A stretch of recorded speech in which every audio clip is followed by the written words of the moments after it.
Thank you very much for inviting me to give this opportunity to present results of the, I think, quite interesting project which we had last September in Tbilisi, Cyber Exe Georgia 2014. My name is Miroslav Maj. I'm presenting this also in behalf of two of my colleagues who were in the coordinating team of this exercises, Piotr Szeptyński and Maciej Pyznar. The project Cyber Exe Georgia is a part of the EU-Georgia e-governance facility project, the project which was presented yesterday by Mr. Kostas Drakas, and I just want to mention and make it quite clear for you that this is actually part of this project. I'm representing here two organizations. The first one is a Polish NGO, which is Cybersecurity Foundation, and the second one is the company which I work for, is a computer emergency response team in Poland, ComCERT, the first organization in Poland which is fully dedicated for CERT services and serve them especially for financial sector and critical infrastructure sector in Poland. I already mentioned, but would like to give you a little bit bigger picture on EU-Georgia governance facility project, but actually only on the part which I was in charge of. I mean the cybersecurity module of this project, and there was 2 years project, and we've done a lot of things during this project, but maybe these few points like network monitoring, preparing trainings for constituency of Georgian governmental CERT, joining international forum. In this case, I mean the largest worldwide organization of computer emergency response team FIRST, which is Forum of Incident Response and Security teams. Building some advices, some hints how to build the cybersecurity community, and we also had the opportunity to visit together, I think one of the best in terms of quality of services CERT team in Europe, which is a Swiss CERT, Swiss CERT from the Switzerland, from Zurich. So that was about this project, but let's go to the project Cyber Exe Georgia itself. This is a lot of preparation before there is 0 day of such project. So it's not only what you see on this movie, which is actually only a day before, but we had at least few weeks of preparation working together in Georgia, but also remotely from Poland to prepare the scenario of these exercises, and also infrastructure, what was critical for these infrastructures, and we had a lot of support from local people, I mean from Data Exchange Agency, Georgian governmental CERT. But from the organizational point of view, we brought our experiences from already 2 editions of similar exercises in Poland, which we started in 2012.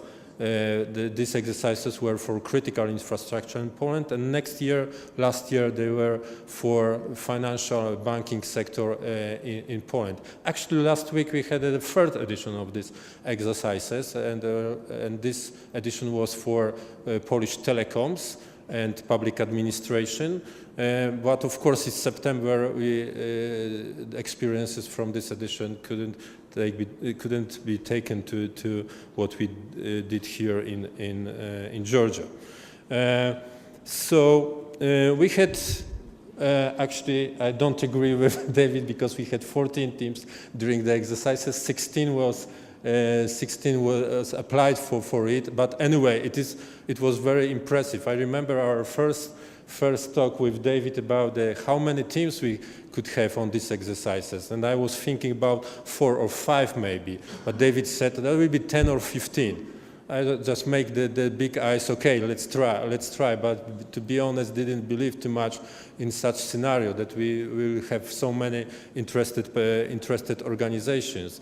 But finally, we really had 16 teams in the day of the exercises, but 2 of them had to resign because of some special reasons during the day. And this is completely okay with the idea of the exercises, because even in the procedure, in the rules for such exercises, we have such opportunity to resign in the day of the exercises because of some more important issues. So anyway, we had a great representation from all sectors, I think, all critical sectors in Georgia, like telecoms, public administration, academia, financial sector. So I was really impressed by this. And anyway, once more, I've done it many times, but once more, especially to David, congratulations for gathering all these people in the room.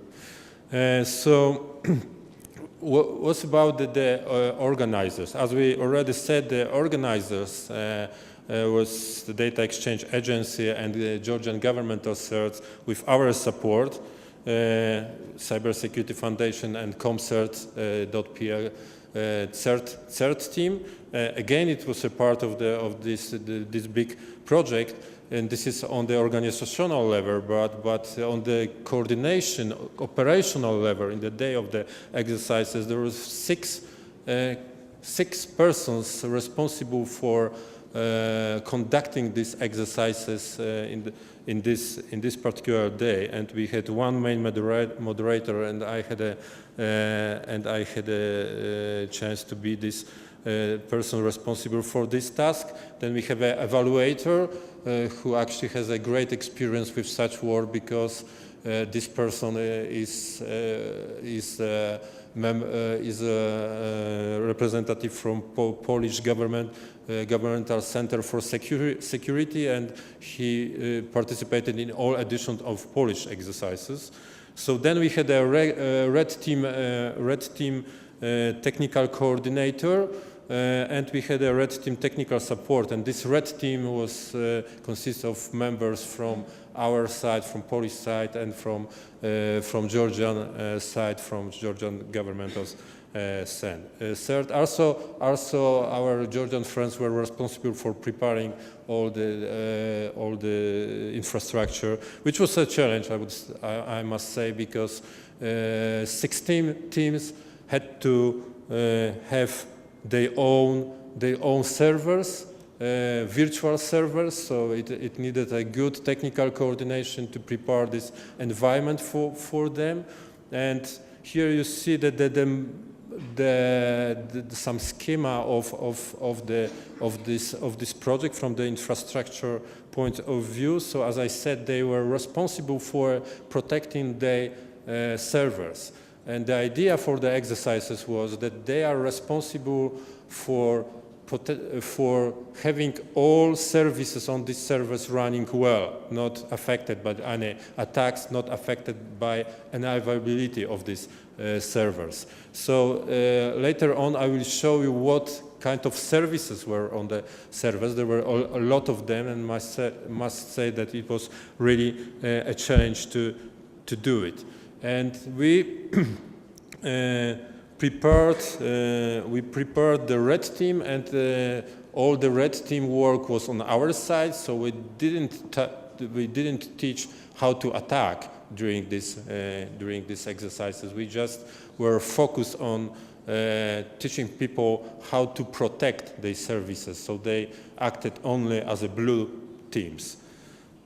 And here you see the scoreboard of the exercises. I see some smiles on the faces, people who participated in these exercises. So that was a nice day, and everybody was watching at this screen, and it was I think important visual part of the exercises. And the recommendation for any of you, if you will try to do it for yourself in the future, just be prepared that this part of the exercise, to visualize it, is very important for people, and this keep people active during the exercises. So we had actually three main pictures. So the biggest on this slide was presenting the scores during the time of the exercises, how particular teams were acting during the exercises. Then we had a simple basic tables with points, and then at the end we also presented how big was influence on two main methods of measurement in these exercises. Two main methods of measurement in these exercises was to measure availability of the services, is the service running or not, and the second was the attack against these services successful or not, or rather I would say what was the protection against the attacks during these exercises successful or not. So for both parts, teams could receive 50 points. So altogether, the maximum number of points during the exercises was 100. So if they were, for example, successful with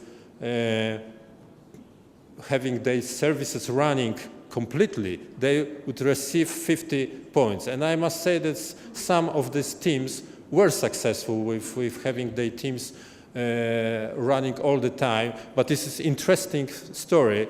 And you can see a little bit on this slide that these who focus on having services running, then finally they lose during their exercises because they did nothing with their services. So services were vulnerable, and this was actually a very bad strategy to just focus on the availability of services. So you can see here that here on this slide you've got the final results of 7 top teams.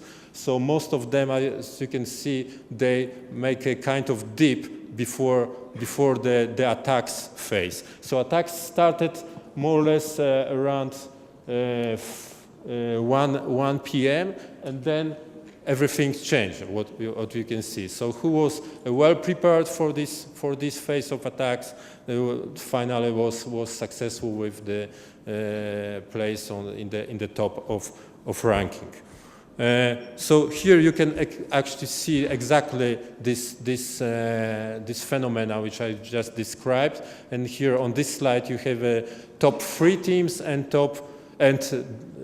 3 teams which had the worst score at the end, and again exactly the same phenomena, the same trend. These who focus on preparing to the attacks, to patch their services, to maybe update their services, they were finally successful at the end of these exercises. So I mentioned that the task was to protect many services, and there was many services. Here you see these services, and also they are indicated with some colors. The most critical are red, and then we've got orange, and the least critical are green. How we classify this criticality? So we decided to classify the criticality not exactly on what you can think about services, like, for example, Apache or DNS service is really in real life very important. We rather decided to classify based on how difficult was to protect particular service during the attack. So if we knew that protection of this service it is a challenge, then we put this particular service to the red zone. So anyway, you see that most of services, the biggest group of services are red services. So what was the result? Which services were well protected and which one were bad protected? So here you see the final results, for example. So this on your left side had a good protection. Yeah, they had a good protection. So teams acted very well with them. So they were able to protect them. And the exactly in this order from the top. On the top was the service which were actually protected by all of teams. Yeah? So all 4 teams were successful in terms of protecting this service. And on the right side, almost, if I remember correctly, all or maybe almost all teams were not successful with protecting the top service on the right side. So if we can make any conclusion on this, so unfortunately, Steve, I think the more reddish is the right side. Most green, which are not so important, are on the left side. So they were well protected, but maybe it was not very much important in terms of the overall strategy, how you should protect your infrastructure. What are more or less conclusions at this moment? Because I think we still should spend some time together with our Georgian friends on how to make the good conclusion from such exercises. So what to do before you pick up your diploma after such exercises, what you should prepare really. So get your team, yeah? So prepare your team for such exercises, for such real situation. Evaluate your resources, what you really can do, and how to evaluate your resources in terms of your strategy, which services should be protected as the most important.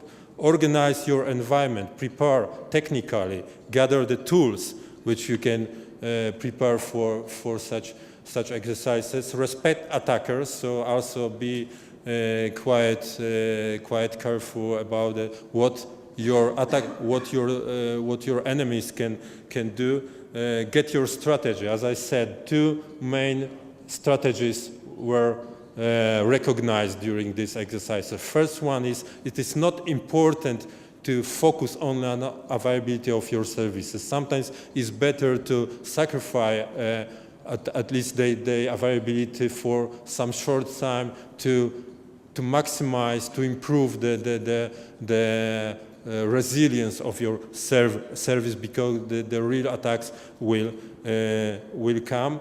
And involve cooperation. Actually, we made an interesting thing. We didn't say in the rules of exercises, is it possible, do we allow to communicate with others during the exercise and ask them how you protect your service? We said nothing about it. So maybe that some impression was that we don't allow to do it, but some teams did it. And actually, at the end, in the evaluation form, they say that was very, very, very useful for them. So this is, again, cooperate with other and acquire support. So that's all from our side. This is our first exercise and first presentation from it. From our first opinions are that the people like it, and there are some ideas. Hopefully we will be able to repeat it next year, but we'll see. That's if you have. So Didi Madloba, and if you've got any question, I'll be happy to answer.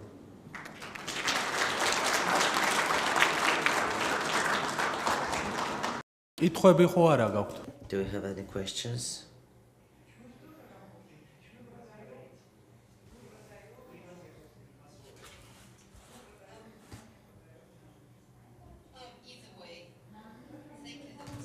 And I was wondering if you are planning to do this exercise in public agencies and maybe private organizations. And the second question, could you reveal the identity of the top 2 teams or no? The second is easier, not. So I didn't say the rules for it. Sorry, but that was the rule, and I think it is fair for all, because we didn't make any real competition from these exercises. What they knew they knew their numbers, like blue team 1, blue team 2, and all teams, they knew their numbers so they could check their position in the ranking. But nobody knew the other's position unless somebody decided to reveal. But it was up to But the results were quite participants. impressive. Yeah. Regarding the where it could be organized, so that was some public administration organization in these exercises. There are some ideas about organizing only for public sector. For example, in Poland next year, probably such exercises will be only for public sector, which is a specific situation. It has some pros and some cons, but regarding the next ideas, next approaches to this, I think our Georgian friends will be a better addressor of such question. David, you I would will like add to? a few words. რასაკვირველია ჩვენ შემდეგ წელს საფუძვე Now, of course, we plan the same exercise next year, but so far we have not yet decided what type of attacks we'll going to simulate and who will be the participants. As for the second question concerning the outcomes, the results will not be disclosed because we brought together that those 11 teams, thanks to the fact that information was kept confidential. So, because many had questions, what will happen if I am on the last place? The main purpose of this exercise was to bring people together and to let them get acquainted with each other and to use their contacts in case of critical situations. If I understood your question correctly, there is also, and we do it in Poland, the possibility to organize such exercise only for particular one organization, and not only in the technical level, but also on organizational. Actually, Polish editions so far, they were not only they didn't only include a technical part, but also organizational parts. So we checked also procedures, crisis management decisions during such situation. It was not only about the services, but also about how the whole organization, not only technical people, but whole organization, PR staff, for example, some team heads of particular units, how they react and how they coordinate crisis situations.